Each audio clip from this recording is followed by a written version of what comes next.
There's Bowser and Hannah. Welcome. Hi, Bowser. Oh, I'm already boring you. Well, I just want to thank you for having us, reaching out, and asking me to do this.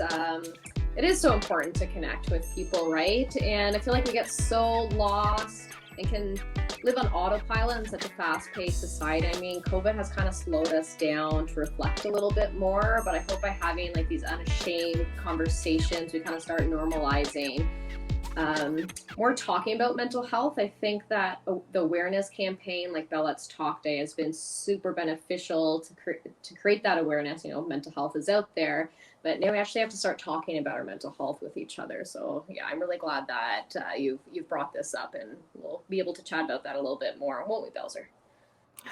So I'm pretty much a mental health and addiction worker. Right now, I currently work for a nonprofit organization called Connex Ontario, CONNEX. And basically what I do, my job title is System Navigation Specialist.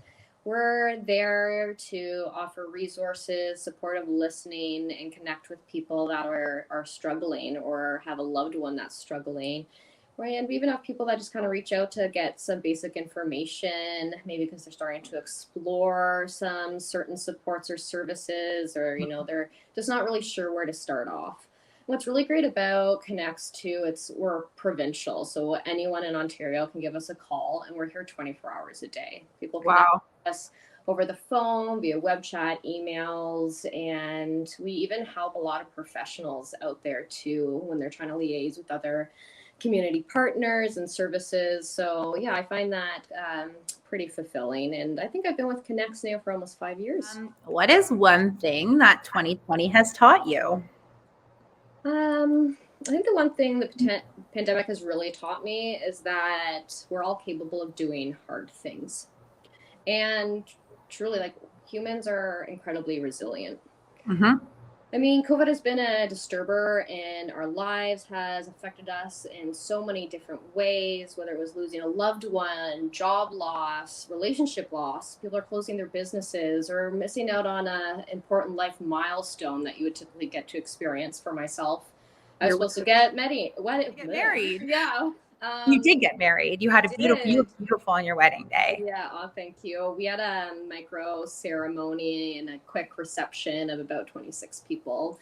So it kind of turned out, but it's not the experience that we had hoped for or thought I could have my dream wedding still. So, I mean, that was really hard to even cope with myself. Sure. But at the end of the day, all that really is the universal struggle, right? Where no matter what you might have or what the other person might have, we all share in that universal struggle and those big emotions of grief, loss, anxiety, isolation, sadness, loneliness. And the positive there, though, what I find is what breaks me might not break you, and what breaks you may not break me. Yeah. And if we have the capacity within ourselves to say, I have some strength right now, I can lend that to someone else. Those are just those small acts of kindness and love and that connection. And I think without comparing struggles, we can approach one another with more compassion and empathy. And I love that. Yeah, and I just feel that, especially when we have the news in our face constantly. Yeah. You don't see how well some communities are doing by supporting one another or those small acts of kindness, but it's out there every single day. And sometimes it can be hard to see, but yeah, I think there's a lot of like greed and like darkness out there that I'm like seeing more, like just so much of it every day. And I feel like there's like this greed and darkness, and then there is so much compassion and kindness, and they're like trying to combat one another. As you know, I'm a Lord of the Rings nerd, and that's exactly what that storyline is about. If you put it very simply, it's just good and evil battling each other. And it's just, there's always light in the darkness. What is one thing that you miss the most? Well, other than the obvious, seeing my friends and family as often and doing those fun things. Yeah. I miss travel and concerts the most. Yeah, concerts. Right? Yeah. I mean, I miss travel, But I miss being in a huge crowd of people and like feeling the yeah. And music. that's it, right? That's what I love about music. It's incredibly healing. And there's something, I think, a little poetic about losing yourself in a room full of people with the same energy, with a shared experience, but like you also losing yourself in that crowd at the same time. And I always found concerts were a form of therapy for me. So I've been trying to like pump up my music. Either I'm dancing around or I'll be headbanging just like I was at a concert. So I'm not losing it too much. But like, there's even times where I'll just go on YouTube and I'll watch full live concerts of my favorite bands just to kind of get my fill. Just feel like you're there. Yeah, exactly. Troy and I didn't get to go on our honeymoon, so our original destination was going to Greece and just kind of beach hopping and seeing the landmarks and everything too. So I'm gonna say I'd want to travel to Greece just to kind of reflect on the fact I didn't get to do my honeymoon, but hopefully one day. Yeah, you will. What is something that you're proud of? I'd say I'm very proud of my family and friends, from my husband, my sisters, my mother-in-law, my best friends, my nieces, the people who I support, who support me day in and day out. I'm just proud of all the love that we've shown one another during these difficult times. And I mean, each household's unique and everyone's having different experiences. I have a sister who doesn't have kids that is giving all of her time to her students. Other friends and family that have children, they've had to put their careers on hold or they've had to shift their workload just to be able to accommodate the online learning. There's been losses, relationship losses, isolation, and even COVID scares. And I think what makes me the most proud too is just, I mean, we all have those days where we need to vent and express ourselves, kind of help process those feelings. And I think we've all taken on the role of supportive listening. And when we need advice, we ask for it too. Mm-hmm. And I mean, some people just forget to ask sometimes, how are you? And just listening to validate that feeling. Yeah. Rather than, because sometimes when someone says, oh, this is what's wrong, people just want to spew out like advice or lecture you on something, but sometimes you just need to be heard. Yeah. And I just feel very proud of the support network that I have. And it's certainly been a saving grace through all of this. Evolve and Bloom is one. She uploads her TikTok videos. I'm not on TikTok, but I like that Instagram will allow people to kind of upload those videos. She's a younger trauma-informed therapist, and what's really great about her account is that she's very honest, open, but gives you a lot of educational, like quick tips and tools, largely based in cognitive behavioral therapy, which can be very helpful, just connecting your thoughts, feelings, and your behaviors. And yeah, she has some really good tricks on there. And she kind of makes it a bit fun too. Yeah, there's another one called Self-Love Blossom. Very inspirational and motivating account. And I always really feel empowered with the context that they post. And it's not like too much positivity that's thrown in your face, you know. Their message is more about self-love. If you love yourself more, don't be so hard on yourself. We all have very harsh inner critics. Yeah. Right. So positive self-love can go a very long way. And one of like the best advice or posts that they had, I think maybe a few weeks ago, and I was like, this is so perfect. It's just talk to yourself the way you would talk to your best friend, and that kind of removes that inner critic for yourself as well. And animals doing things, I think is my other one, just to keep things light. And yeah. I mean, when you need a laugh, all different kind of animals, and it's so entertaining. And I think that's the thing I share the most between my friends or animals, just doing funny things. So do you have any current goals set for yourself? Yes. So for my self journey right now, I'm trying to focus more on radical acceptance.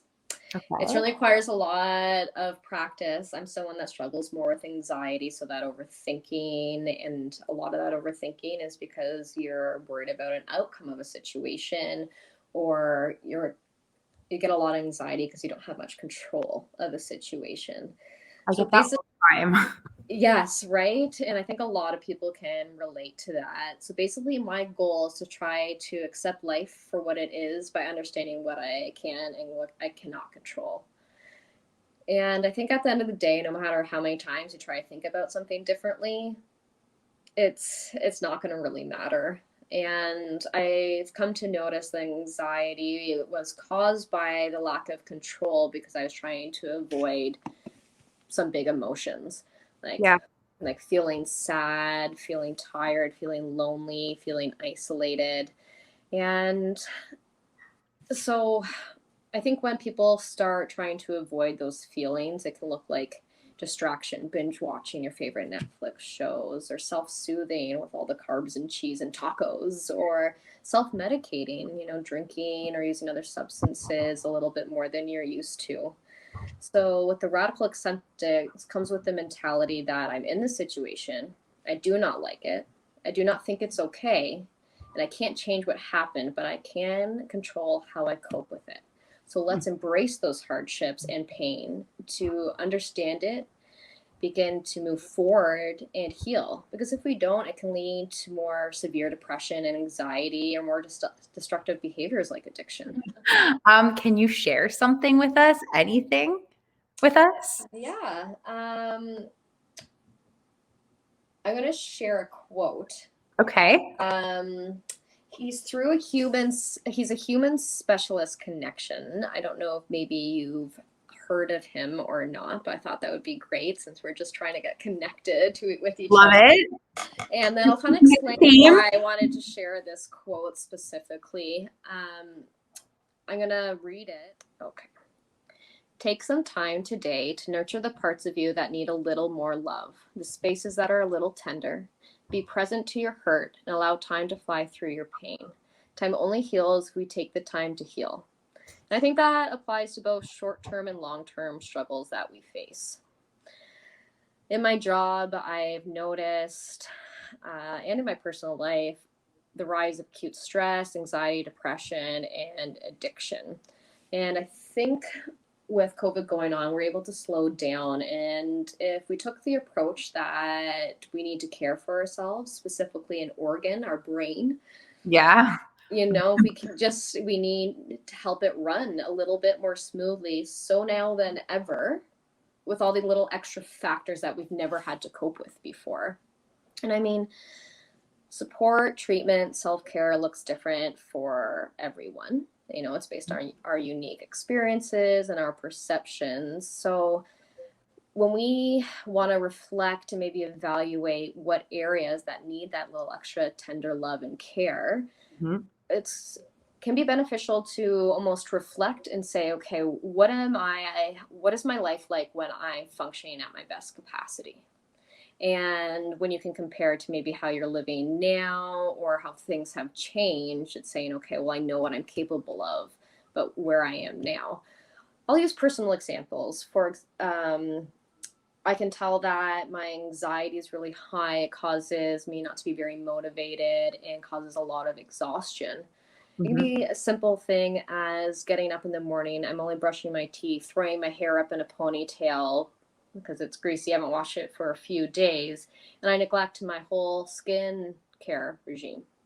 Yeah. Right. And it just goes to show that I'm struggling to the point that I can't complete just simple daily tasks.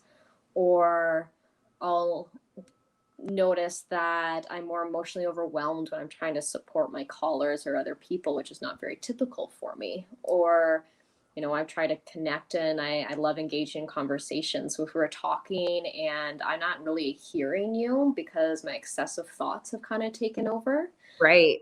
Yeah. And there's that whole mental health and gut reaction too. And I notice that a lot in myself, that if my anxiety's high, I'm nauseous, I'm a little shaky, and I feel just sick to my stomach.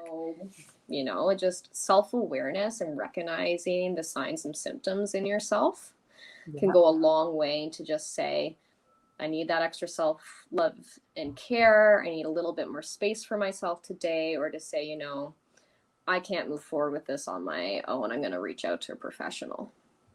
And yeah, you give Connects Ontario a call. So it's CONNEX. Yes. You can connect with us through our 24-hour helpline at 1-866-531-2600. Also can connect 24 hours via email, web chat, and it's just www.connectsontario.ca. So many great resources that have been implemented since the pandemic that would be suitable for a lot of people that are experiencing more mild to moderate symptoms of anxiety and depression. Doesn't mean you have to go see a psychiatrist. You don't have to be placed on medication.